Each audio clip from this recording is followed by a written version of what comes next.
Creepshow Art, a channel run by a woman called Shannon, recently uploaded a video in which she literally accuses two famous drag queens of sharing revenge porn of a minor. Shea Coulee and Ariel Versace decided that they were going to repost to their large audience these images, this revenge porn. But there was absolutely no nudes in there. There was no child porn or revenge porn in that thread.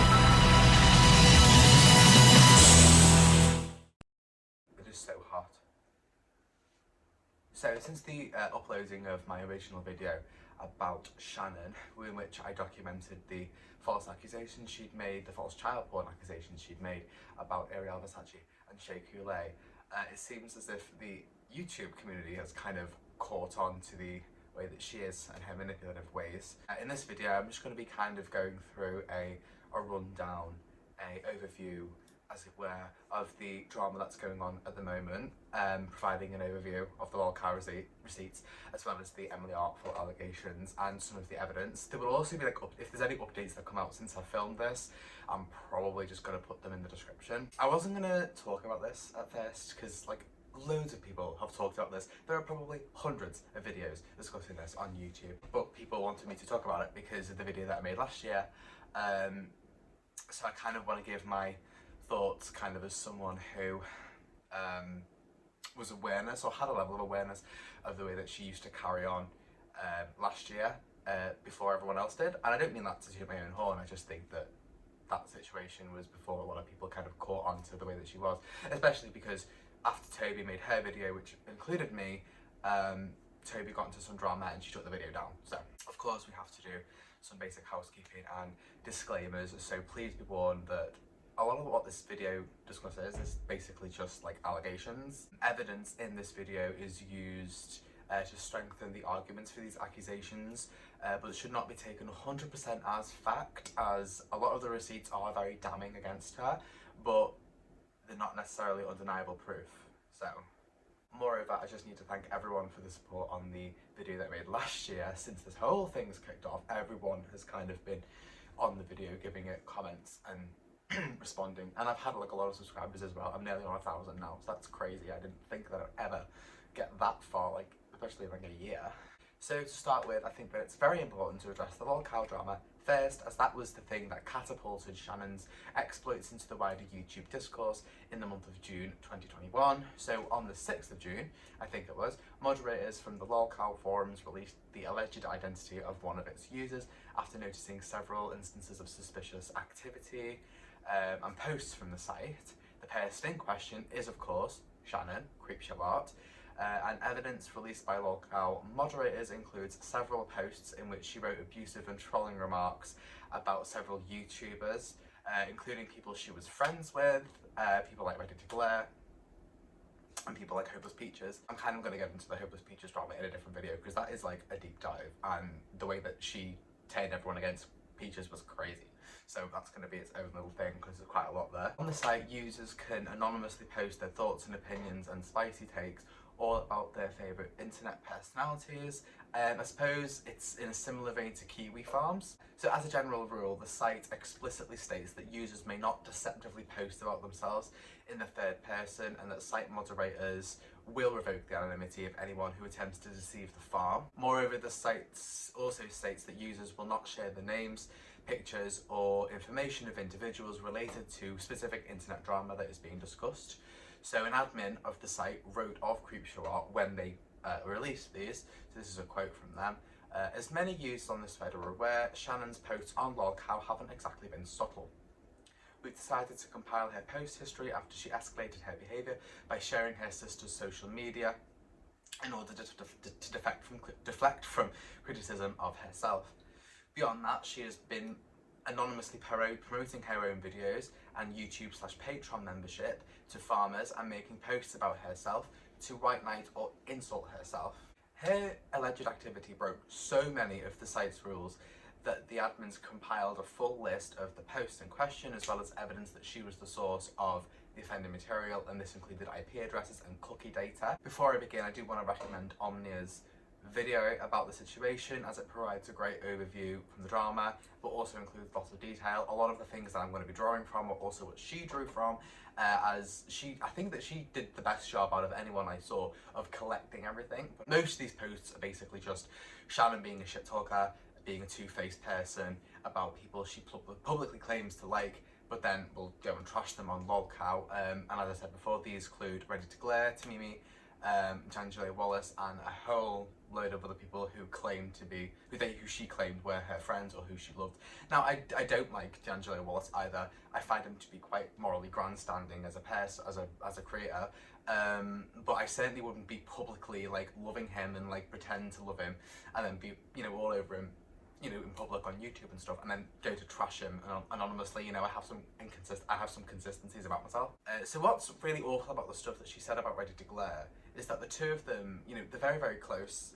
They were very, very close before this, and they'd even sent each other like gifts, and they've met up in real life and things. I'll link Ready to Glare's video about it because I watched the video. It was quite annoying because she's already been through a similar situation with another friend, and so I think to have this happen again to someone who claims to be one of your best friends, I mean, it must be not a very nice thing.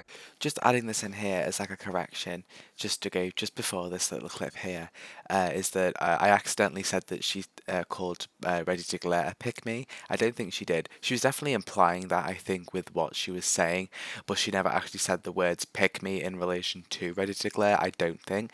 However, she did call several other girls a pick-me, so that's why I'm just coming in now just to make this little correction. She called her a pick-me girl, and what really annoys me about that is I can't help but feel personally that the term pick-me girl is kind of just thrown around as like a thing. It's like, say if someone disagrees with a woman, say if she disagrees with like feminism or whatever, I feel like people throw the word pick-me around a little bit to try to discredit people like that. But she made a dig at Blair White in the same post as well, and I just have to do like a little side note about that. I don't know what's wrong. I don't know what it is with Shannon and her like hate boner for Blair. I understand Blair's like made a couple of like research mistakes and stuff before, but I just don't think that. I think people in glass houses shouldn't throw stones. So the fact that she continues to go after people like Blair for making small mistakes compared to her very, very large public fuck-ups, I think it's a little bit hypocritical, and I think we're going to get a lot into hypocrisy in this video. The two-faced behaviour really isn't something that surprises me very well. A lot of people have claimed that she's narcissistic and she does like love bombing a lot, and I can kind of see that, especially when the way that she kind of talks about people before she falls out with them, or the way that she talks about people she pretends to like. It's very much I don't know if you've seen it on her videos, but in her videos she's very like, this person is brilliant, go and subscribe to this person, I love them so much. Coincidentally, a lot of the people who she's done that for, she's gone and trashed, and she's gone and said shit about people, and particularly Hopeless Peaches. When she first like talked about Hopeless Peaches, basically she tweeted that how much she loved her. She tagged Hopeless Peaches and she kind of did this long post about how much she loved her, and then she'd kind of go and trash talk them, and then publicly she kind of really flipped out on Peaches for no reason. I think that a lot of that drama could have just been resolved through DMs and that was it. But no, yeah, I do kind of agree with the narcissism thing. I do think she does have that element about her where she'll like love bomb everyone. And Tamimi talked about this as well in her video. She kind of described how she'd hear things about Creepshow and she'd hear things that she'd said things, but then Creepshow would love bomb her and send her all kinds of positive affirmations to kind of keep her on side. And I do agree. I can definitely see that about her. She's definitely done that to a lot of people. I will also recommend Tamimi's video. Like, I'm not going to go like in depth in detail about everything she says in the video, because I think that she deserves the views for that, really, because she puts together actually a very good timeline, because she was talking to Shannon, had messaged her, in the days, as this was happening, and she was able to kind of put a kind of more conclusive picture together as more like experience, and she knows a lot of the people who Creepshow was also talking about. So I think if you want to get a more accurate picture, by all means watch Tamimi's video, which will be linked in the description. I believe that her public support of other creators is performative, and it's done to gain clout and public connections, to strengthen her credibility and make her seem more valid in what she says.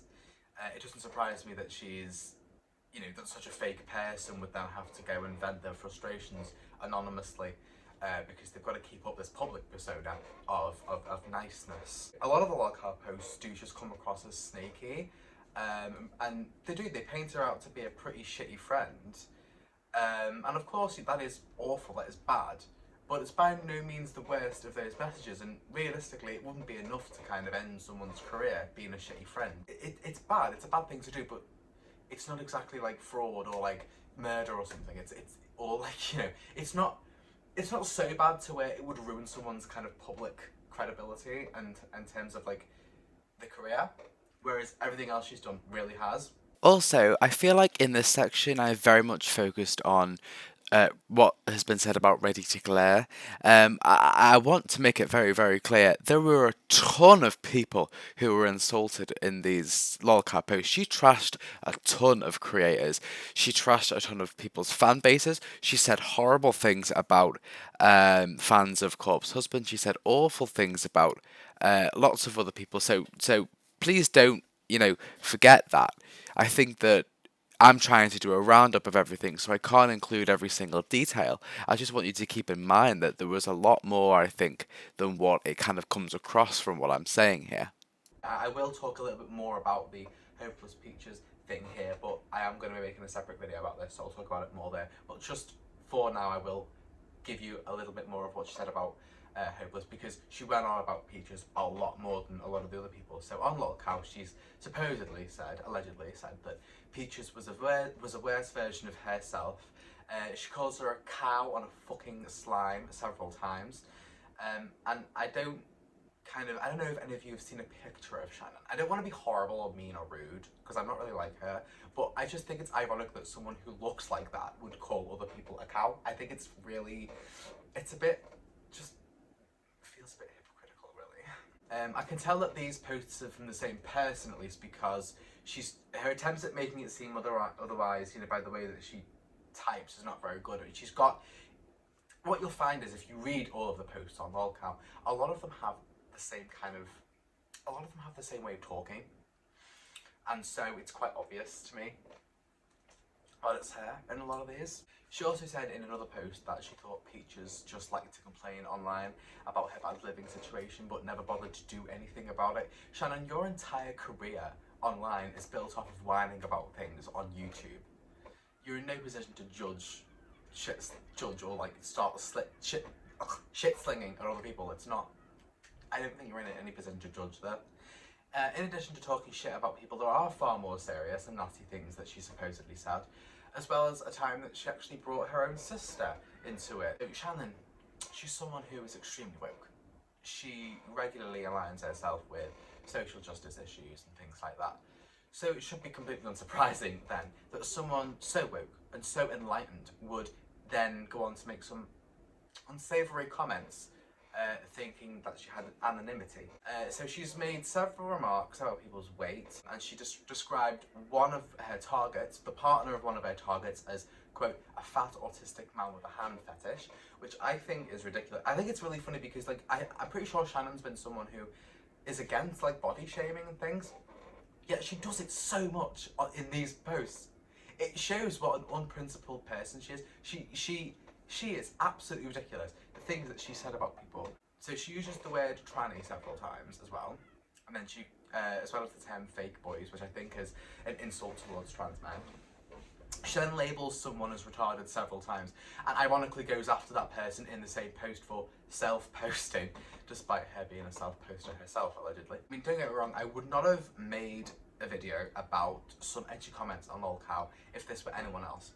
I don't really get offended, by edgy forum users. I can just ignore that, She's made a lot of gay slurs as well. I don't really care, I'm not bothered. Like, I don't get offended by it. However, I am talking about this in relation to her because it's a great example of her hypocrisy and her internal inconsistency. For someone that uses the word racist extremely liberally as well, she has accused people of transphobia several times as well. I think it's so ironic that she would be caught doing something like this, behave as someone would associate with being those things.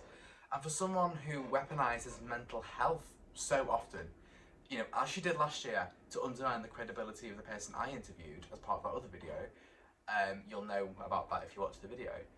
Shannon's allegedly been making fun of suicide on here as well. So in one post, She says, of our commentary channels, she says, does anyone else find it weird that whenever these people are called out, they say they're going to kill themselves? You cannot weaponize mental health to deflect from criticism or to deflect from the facts of a situation like you have done so many times, Shannon, and then go and say things like this, you know, when you're anonymous. You know, have some internal consistency, please. One of the most sickening aspects to this is how Shannon has allegedly even leaked her own sister's private social media accounts, which is actually what broke the site's rules and prompted the admins to reveal Shannon's identity to the public. So that is, yeah, that was the straw that broke the camel's back, basically. So one post recounted an incident in which the sister was taken to hospital and Shannon was her emergency contact, but upon Shannon's reaching out to her, the sister accused her of invading her privacy, and then the account also claimed that Shannon's sister had accused Shannon's family, of neglecting her. The poster, allegedly Shannon, then claimed that the sister was definitely insane, and then links to her Twitter account. Yeah. If this really is Shannon, then it's probably one of the most sickening things I've ever seen her be accused of. That she would leak her own sister's private accounts, opening her up to online harassment just because of whatever drama was going on externally. That is something only a crazy person would do. And, you know, I'm somebody who has a younger sister. Me and my sister are extremely close, but we bicker a lot, and we bickered a lot when we were growing up. I couldn't imagine, you know, no matter how pissed off I was at her, I could never imagine posting her private social media to a site like lolcow. She had to have known that it would open her up to abuse. I mean, lolcow is essentially the female Kiwi Farms. It's absolutely ridiculous, and to do that to your own sister, even if you've fallen out with your sister, you wouldn't do that. She's essentially doxed her to people who are really, some of them can be quite nasty. And the fact that she didn't think she'd get caught is astonishing to me. I mean, this happened last year as well. This was something that happened during that situation where it was like, she just blatantly lied about what was on that thread exposing Jake. And so she just completely, like, she didn't think, did she not think that we go and check kind of thing? It's essentially the same here. She doesn't seem to realise that she's very likely to get caught because it's so obviously her and she's so obviously lied. So that is a common theme with her. I think that she's not very bright. I think is the thing. She's nasty. She's a horrible, vindictive person, but she's not very bright. So in response to the lolcow allegations, Shannon claimed that it was actually her stalker Amy who was behind the lolcow accounts and had somehow managed to spoof her IP address to make it look like the post had come from her. So Shannon has talked about this stalker in previous videos, and she said while the two had made up prior, she now believed that Amy had gone back to her old ways. And I will post the community tab up here and I'll put it in the description if she hasn't deleted it. So Shannon's piss poor response can be deconstructed and negated in several ways. One being how it makes no sense technologically, so how it makes no sense in terms of how the internet fucking works. And two, how it makes no sense when you just give it a moment's thought, like in a common sense kind of way. So I'm going to begin by the technical side of things, as this is where her ignorance of how the internet works, it really goes against her here. So in response to Shannon's community posts, lolcow admins produced a lengthy and technical response detailing how the claims of IP spoofing don't make any sense at all. So the post reads, I'm reading from the screen, so you can probably tell, you know, just so you know. Shannon's IPs accurately reflect her different locations and the device models, phone, laptop, etc. she has been known to use. We have additional data that we don't want to divulge, but you're welcome to look at past outings to see how we proceed. So it should be noted that the lolcow admins have a pretty good track record of correctly identifying users who break the site's rules. Ready Declare actually pointed out that this had happened to her with another friend, and the admins were correct that time too. So there is that. The post then goes on. The implication that nearly 300 posts over the span of 2.5 years all came from one spoofed IP is ridiculous. Shannon hasn't pointed out which singular IP she's confirming as her post history because she's too fucking stupid to realise that she just implicitly confirmed her entire post history. At the same time, she expects us to believe that one IP was spoofed to frame her. Is she going to claim that all the other IPs in the post history are spoofed now too? So I didn't really know anything about IPs before making this video. I have a VPN, that's the extent to which I know about that kind of thing. I did watch a lot of other videos on this topic though, so after watching those videos I did fully believe Shannon was lying. So IP spoofing is normally done in DDoS attacks, or denial of service attacks is what they're called, I think, in which an internet connection of an individual or an organisation is overloaded with so much traffic and data that it becomes unusable. Really hope that I've got that right. So if Amy is technically proficient enough to spoof Shannon's IP, why didn't she DDoS her as well, rather than just chat shit about her on like and other users on a gossip site? I don't understand. As far as I'm aware, Amy doesn't have any connection to those other YouTubers, and so what would be the point of talking about them? Even if we're going to believe that Amy went to the trouble of spoofing Shannon's IP for this reason, you know, why did she carry on for so long? Was she ever going to reveal herself? You know, she never claimed to be Shannon in any of these posts, and we'd never even know about it if the admins hadn't outed the account. It makes no sense. Why would Amy just parade to be Shannon for so long? You know, when, at what point was she going to be like, guess what, you know, it's me, Shannon? Like, you'd think that if that's what the motive was, you'd think that she would have either revealed herself before or been trying to make it more obvious that it was Shannon, or admit that it was Shannon. And as a side note, this actually makes me think of the time that Shannon was hacked. That I think that was also fake as well. Because the hacker, who, I don't know if this was Amy, did she blame Amy for that? I don't really even remember, but I know there was a time that she was hacked. The hacker didn't delete any of her videos at all. They only deleted the community tab posts and changed the channel's banner a little bit. Normally when people are hacked, videos get deleted, videos get fucked with, and I mean, I remember when the Honest Vocal Coach was hacked, her channel got turned into like a crypto account, I think. Why didn't the hacker do anything like that? Why? Why did they just change a few community tab posts? Makes you think, doesn't it?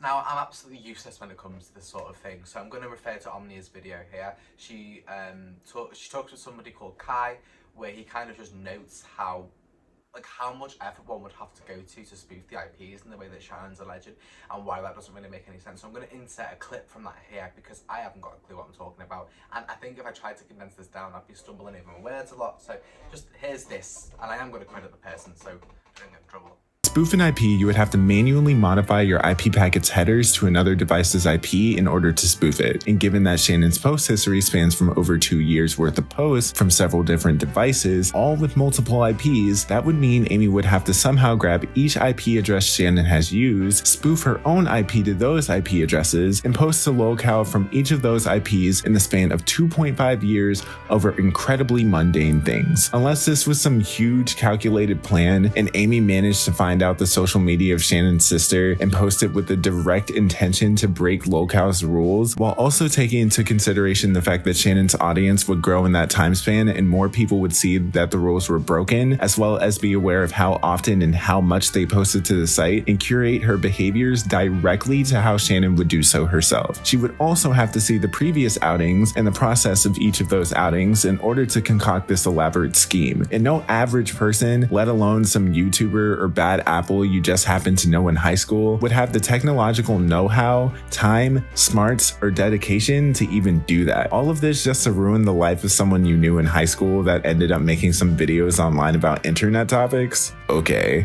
So as I said before, it wasn't just the IPs that were the evidence, it was also her browser cookies. So here's another clip of someone explaining how that works. Cookies can also store your browsing habits on that specific site to curate its pages to your interest. You can manually clear your cookies yourself, but if you don't and continue to use the browser that you consistently visit sites like locale on, every post you make on that site is linked to not only your IP, but your browser-specific cookies, which in layman terms means that every post Shannon made not only had her IP, but also the ID locale gave to her linked to it. It's just the admins of the site are the only ones who can view this information. So with that being said, not only does Shannon's IP identify her, her unique cookies identified her as well. So even if Shannon was on another IP, whether that be through a VPN or browsing locale at Starbucks, her cookies would remain the same. There is absolutely no possibility for your cookie ID to look like someone else's. No two browsers can have the same ID, which means Shannon would have more luck saying her husband was the one who made these posts instead of her.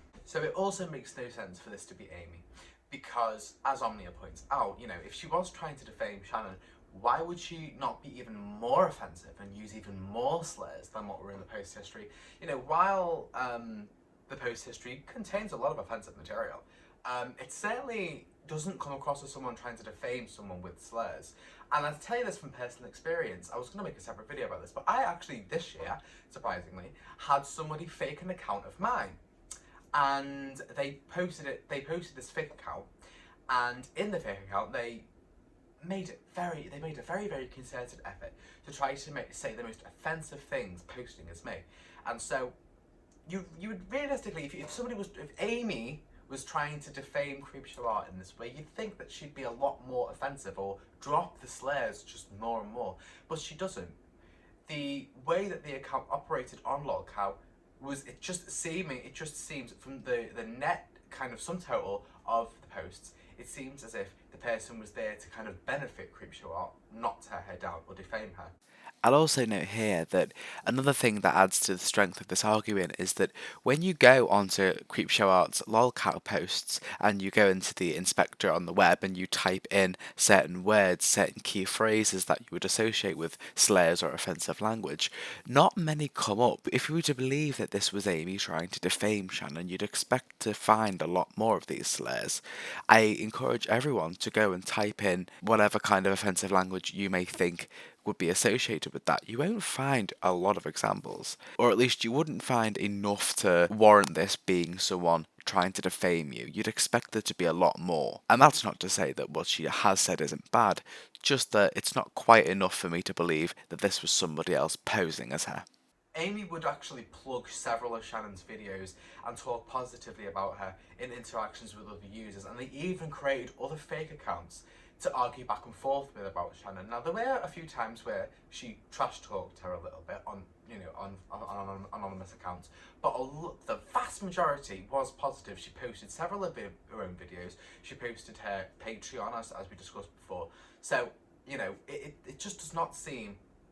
Shannon's story just seems like a crock of shit, basically. And I think there's a reason why she hasn't been online for the past 2 weeks, because I think she knows that she's been found out here. Now, of course, while the evidence against Shannon is extremely damning, there is, of course, the sliver of possibility that this isn't her. So please, please keep this in mind.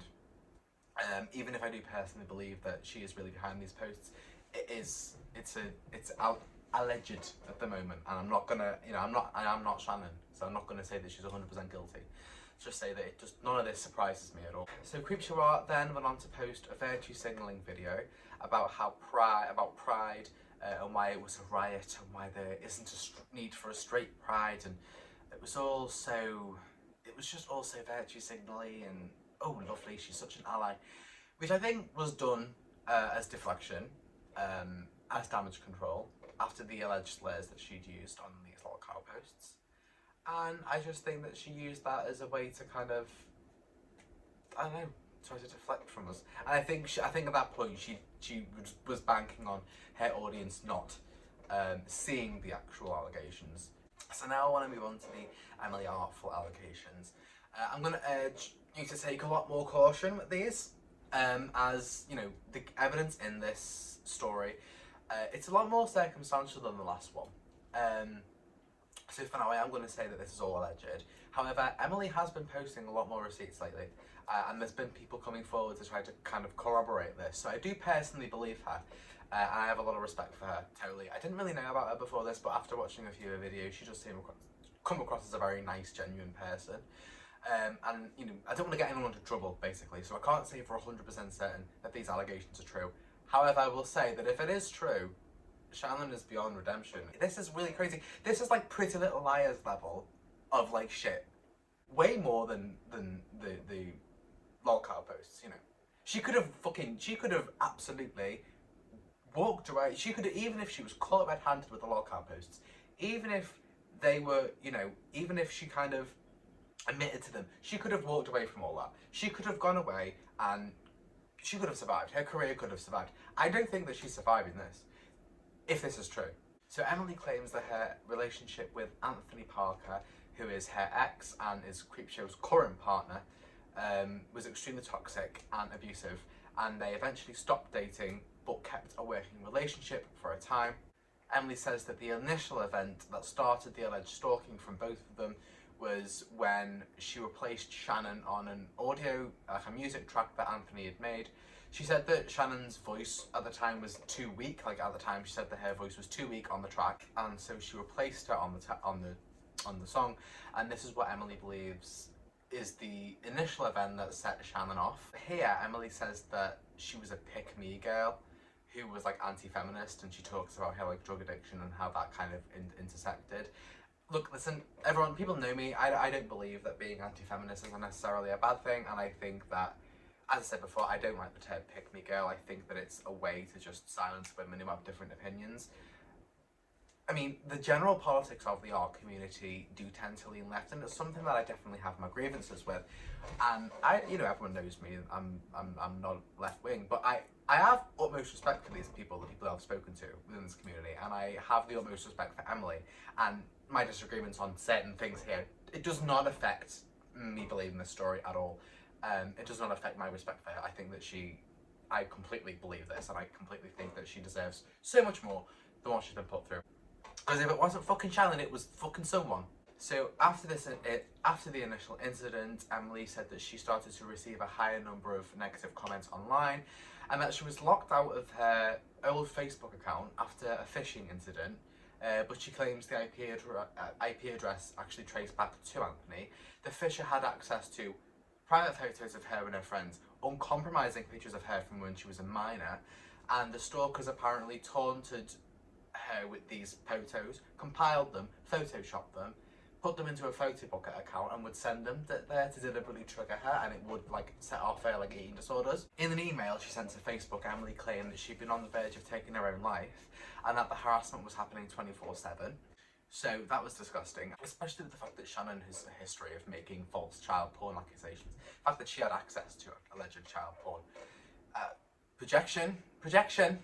Emily attempted to get a normal job for a while, and for a while was employed until the stalkers, allegedly Shannon and Anthony, sent pictures to her employer to get her fired. So these were lewd images of her when she was very young, which, if this is true, and we have to say that this is alleged at the moment, then Shannon, you are a hypocrite. You are an absolute hypocrite. You weaponized the child porn, which there was no child porn last year, and made false accusations about those two queens to deflect from criticism of your friend, all while allegedly having done this to Emily. I think that people are right. I think the projection is a mental phenomenon. I think that she projects everything that she does onto other people. And even if you didn't send the pictures, Anthony did, clearly. I mean, allegedly, but I think, if it wasn't you, it was Anthony, and you have to have known. I don't believe that she didn't know. I believe that she would have had to have at least known. After this and a bout of homelessness, Emily was able to get on her feet and got another job as a waitress. Later, Anthony would actually impersonate one of Emily's Facebook friends in an attempt to find out where she was working. Emily put two and two together eventually and quickly blocked the account, telling the person who was being impersonated to report it as well. Anthony would also manage to ruin her side gig as a makeup artist after a big client allegedly pulled out of working with her after Anthony posted a fake negative review online. You're going to kind of get a gist in this story. Creepshow is a horrible person, but you're also going to realise the type of person that she's with. Anthony is a very, very obsessive individual, a very creepy person. He's a very abusive, nasty person who just seems to just constantly go at this girl for no reason.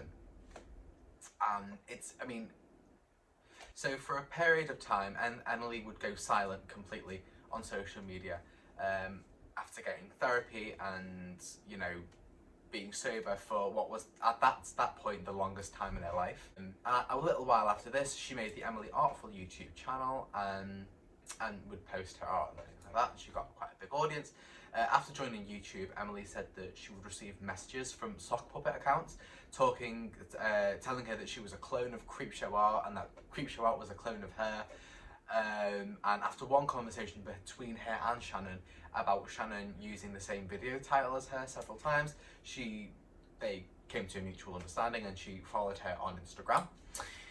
Anthony would then follow Emily after a video of hers gained a significant number of views, and basically he accused her of buying those views and subscribers for her channel, and then conveniently a burner account was created and said the exact same thing to her moments later.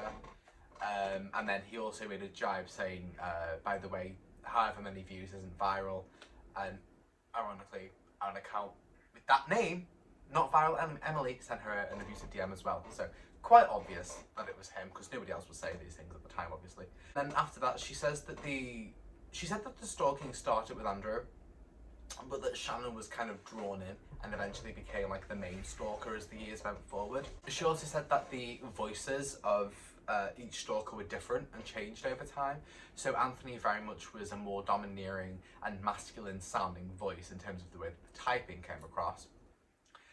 And in a lot of these, he's far more like poetic and is trying to be like poetically creepy.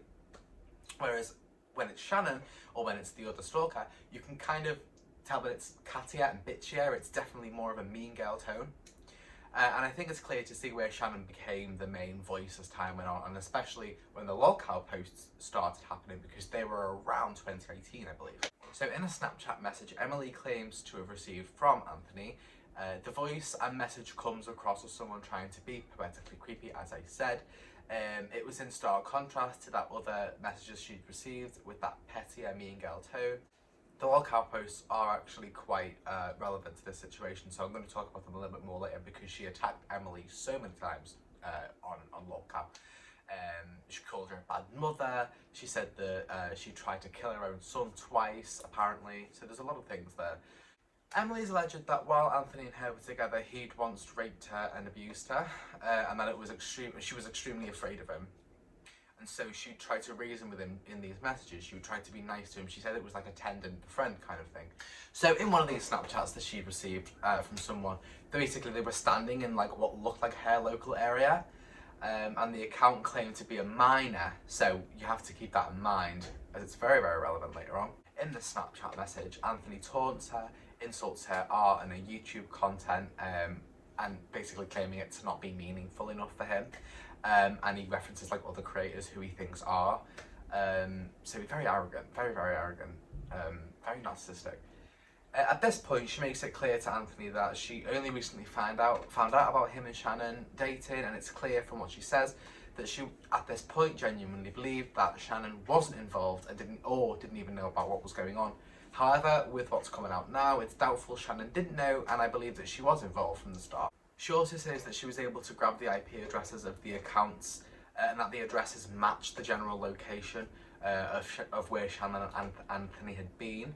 However, this was not 100% evidence, but I do believe that circumstantial evidence should still be strongly considered in this story, as there is a hell of a lot of it, to the point where, reasonable doubt, it's weighing in, So at this point, the voice of the stalker seemed to turn kind of almost exclusively into that catty tone of Shannon. And this is around the time of the Rewired Soul drama, where Emily would get abusive DMs from burner accounts, despite her publicly distancing herself from him several times. This also relates to the lolcow posts here, as Shannon would allegedly post on there and lie multiple times about Emily, provide false statements about her parenting. It's interesting here how Emily notes that Shannon would blatantly lie and take slivers of truth from something she said in a video and then twist it into something else, counting on other people not watching the original video that she's talking about. If you look at her lolcow post, she really likes to paint me as a really bad mother. For instance, she says, Emily Artful uploaded 2 videos trying to explain her absence, when in reality she left because her views are terrible. Before she left, she was tweeting and deleting about how bad her views were because no one wants a podcast of her talking with other artists. People want fake story times from her, and that's it. That's why none of her other content breaks 100,000 views. So she makes a video saying she almost killed her child 2 times because she got him sick, then when no one cared, pretended it was creator burnout.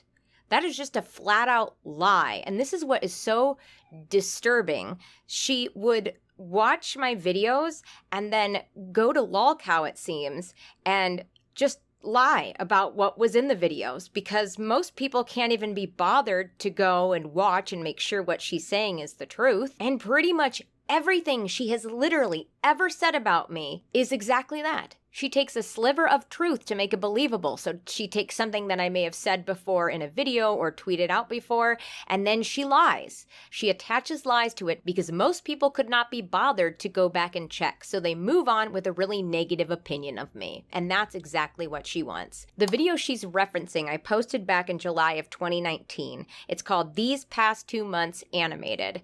And already in the thumbnail, it's got my little Bubby's character like stressed out with the words too much over it. So no, it's not like I posted that video and then all of a sudden nobody cared, so I backtracked and said it was something different. The whole video was to express that I was burnt out. Not just creator burnout, but just burnt out in general. And no, Shannon, I did not almost kill my kid 2 times by deliberately getting him sick. What the fuck? What video were you watching? Sorry, I started to lose my cool for 2 seconds, but I didn't try to deliberately get my kid sick and kill him twice. That is such a bizarre accusation. But again, just constant accusations and comments about me being an abusive mother, me being a neglectful mother, me being a terrible mother. And if it's one thing that I'm confident in, if it could be nothing else, I will stand on the tops of the highest mountain and say it at the top of my lungs. I know I am a good mom. So I think it's important you guys remember that Shannon likes to take a sliver of truth so things seem credible and then sprinkle in all her lies. This will be important later. I know the exact kind of behaviour she's talking about here, and this is exactly what Shannon did last year with the false child porn accusations. She didn't count on anyone from her audience going and checking on what happened, and it took someone else, me, and other people, there was people calling her out as well, it took other people to kind of say, no, just look at the post, like this is what happened. So she does this quite a lot. So before I told you to keep in mind that the Snapchat account had claimed to be a minor. This is important because a little while after, I think a couple of years after, Emily received a DM from an account called Britta Filter, who claimed to be the older sister of the stalker. So this account claimed that the stalker was a 15-year-old boy who'd become obsessed with Emily several years prior and had hacked his way into her Facebook accounts and had private photos of other information and had been hacking her and he'd been the one harassing her all these years. Everything the account said and described was down to a T, everything that had happened to her, which was suspicious. You know, if this were the sister of the hacker, if this were the sister of the stalker, how would she know every single little detail unless he wrote down every single little thing that he did? This would also make no sense at all in terms of any kind of logic if it was grounded in any kind of sense. The stalking had gone on for a number of years at this point, and I think the stalker would have had to have been about 9 or 10 when it first started. You know, if the filter account was correct in him being 15 at the time of the message, you know, unless this is some kind of like young origami killer or something like that, I doubt that a 10-year-old would have the knowledge or the wherewithal to be able to go through with such a dedicated and strategic campaign of harassment. It doesn't make any sense, really. The account refused to video chat with Emily, and that, of course, sparked like further suspicion on her end. This is what really set me off to it being Shannon. I think that it did implicate her quite heavily. So Britta Filter is the name of a very famous drag queen from RuPaul's Drag Race, which, if you know Shannon and her connections, she's a very, very public fan of Drag Race. It's very, very obvious, you know.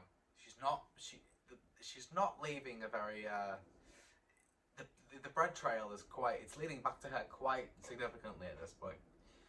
And furthermore, further damning evidence was that Shannon has actually mentioned this account to Emily when she confronted her about the stalking. She claimed to have had interactions with the account herself. So as I said before, you know, this was the point in Emily's video where I started to really believe it was Shannon. This is the point where it clicked for me in the video. I believe they had set up the narrative that it was a minor from the first Snapchat message they'd received, and then created the Britta Filter account several years later to correlate with that. One thing to note is that Shannon is not very good at hiding her tracks at all. The many incidents of her being wrong publicly, they're very, very obvious. She has a very obvious patterns of behaviour, is what I'm trying to say. Predictable ways of deflection, predictable ways in which she is going to try to get out of something. As Emily says in her video, Shannon tends to have not a lot of evidence for what she's saying, and she didn't when she finally confronted her about the stalking. She promises to get the evidence, or says that she definitely does have it. She does this so many times in her public scandals, but then she presents an obstacle in her way and a reason why she can't share it right now. Like gone back and actually like looked at some of the stuff people have compiled about Shannon, it's like, this is certainly a pattern. She gets called out and she goes, whoa, whoa, whoa. And she either adamantly denies the allegation or she does like this like softball apology. And then she's like, okay, I know you guys want more proof.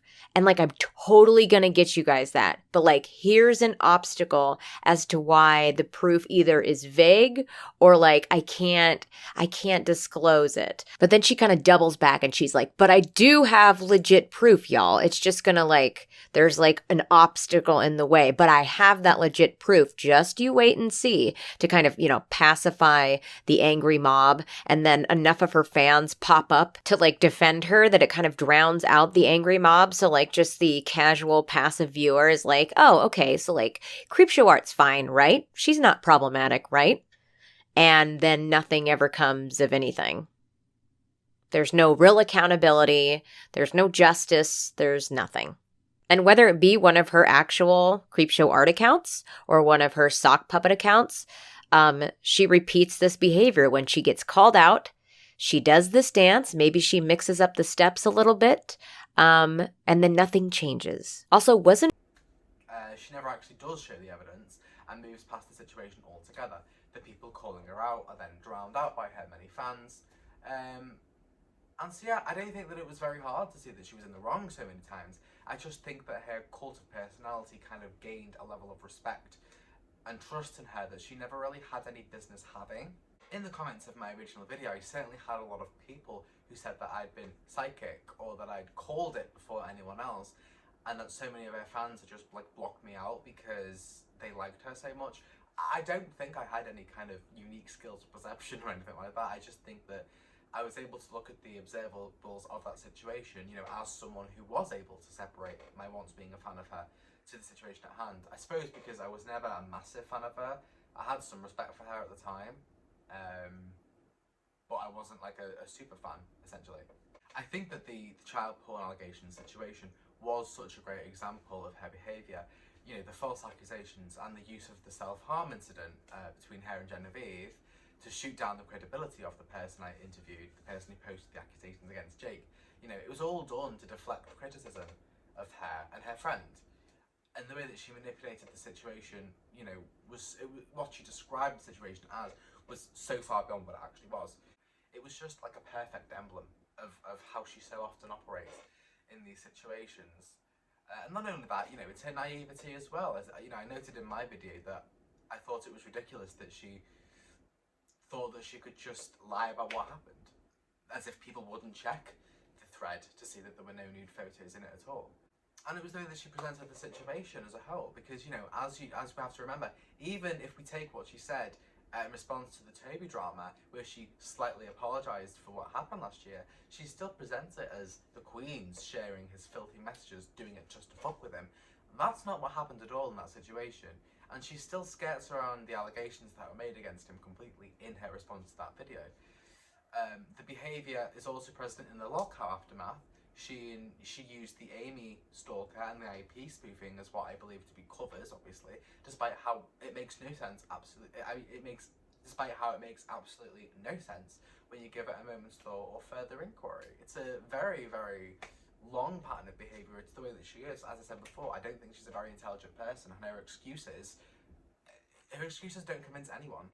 So since the accusations, a further circumstantial and anecdotal evidence has come out, which further strengthens the validity of Emily's claims, in my opinion.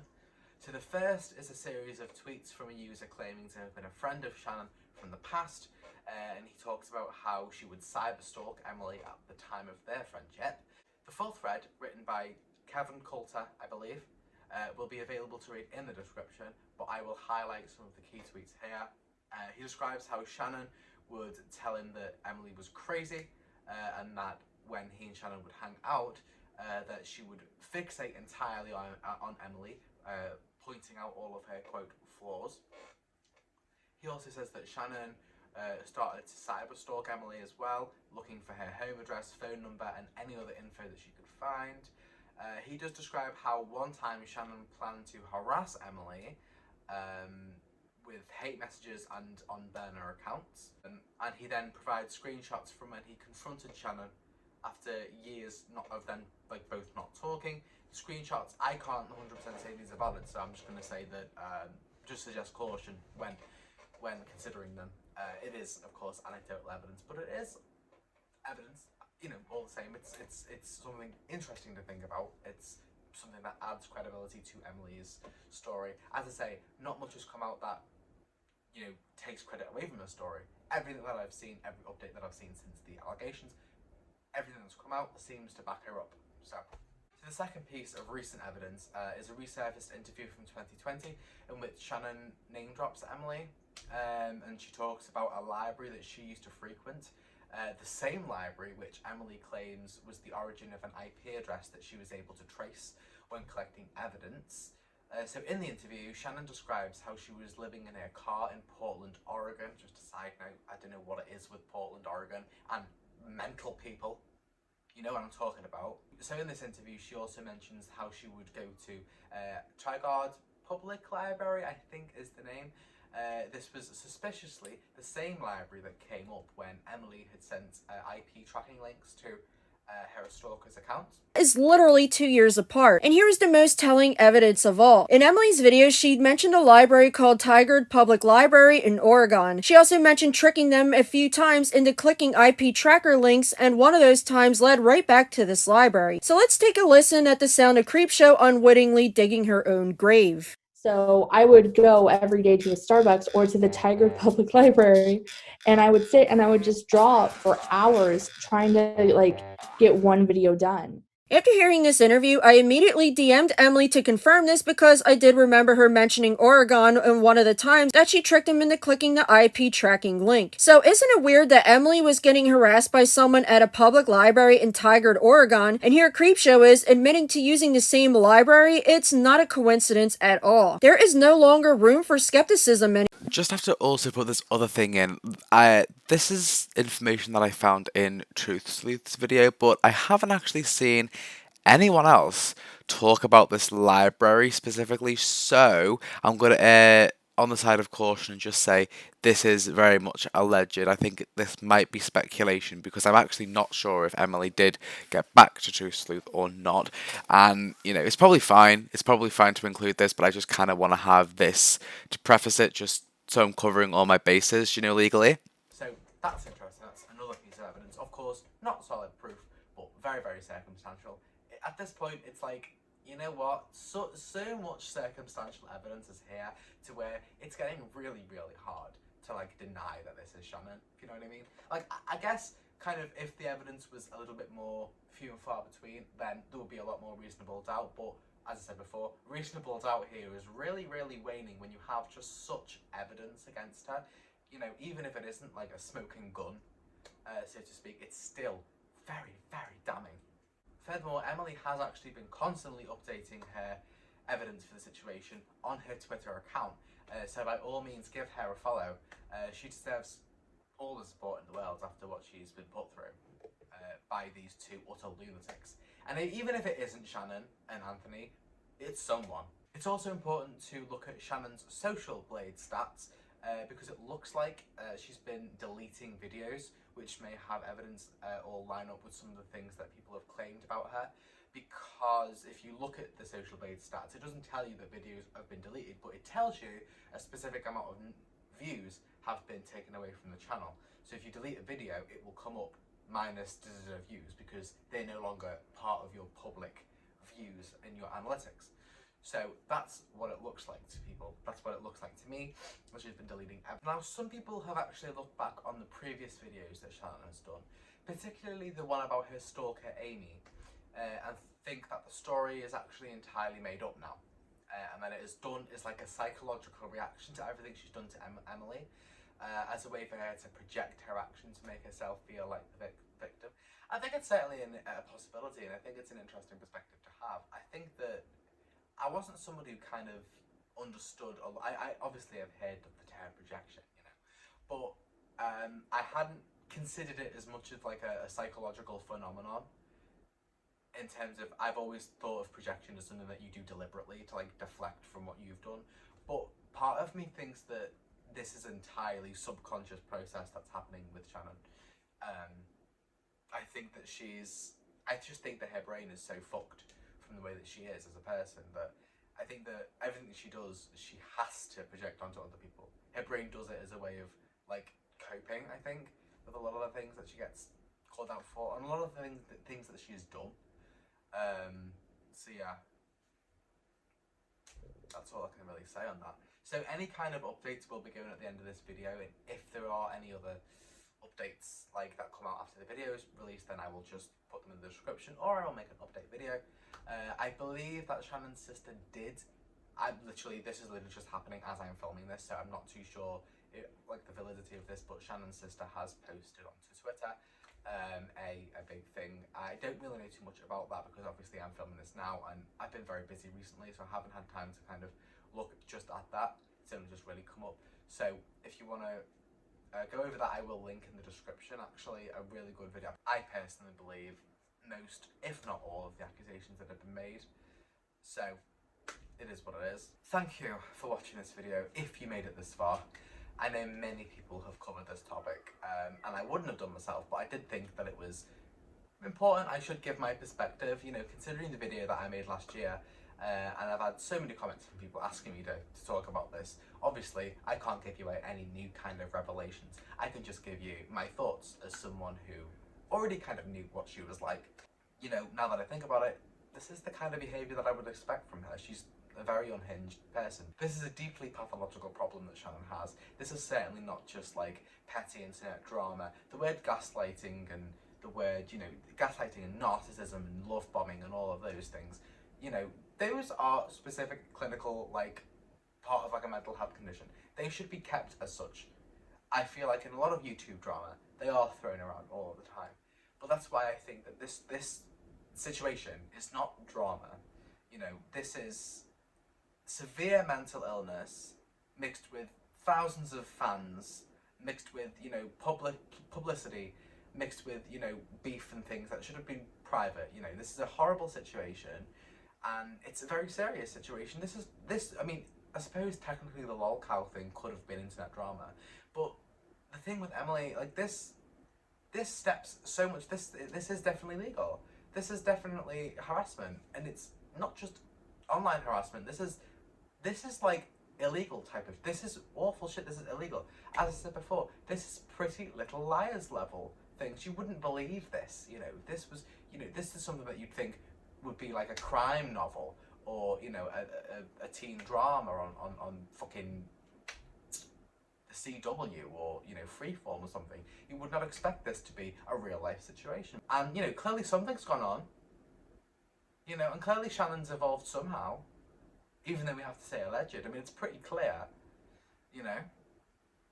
And there's a pretty strong amount of evidence for the lolcow thing. She at least posted on lolcow about Emily, if she wasn't involved in all of this, which I believe that she was. And, you know, we also have to consider the fact that it's not just Shannon, it's also this Anthony person. Comes across as like a criminal mastermind, like some kind of like evil, disgusting, despicable piece of shit. Like he sounds awful. And you know what, if this is someone that Shannon purports to love and is in a relationship with and has married and is possibly even joined in on this harassment against one of his exes, then they deserve each other, quite frankly. They were made for each other. This is a match made in hell.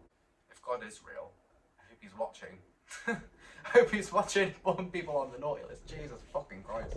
I think her past and present behaviour and how she's conducted herself online show a deeply narcissistic and unstable person who is willing to use any amount of emotion, deflection and manipulation to paint herself as the victim in every scenario and dodge warranted criticism, and to avoid taking personal responsibility for her actions.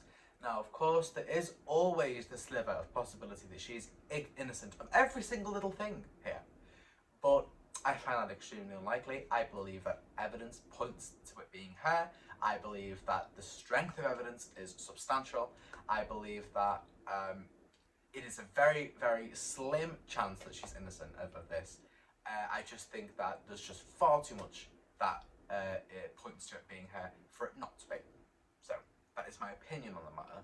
I want this video to serve as kind of a roundup and overview of the recent drama for everyone who needs to catch up on it and get like the basics of it, and also for someone who's followed the drama last year, because a lot of the way that I approach the situation and the way that I've talked about the situation very much is in that context of me being someone who kind of, I understood the way that she was already to this.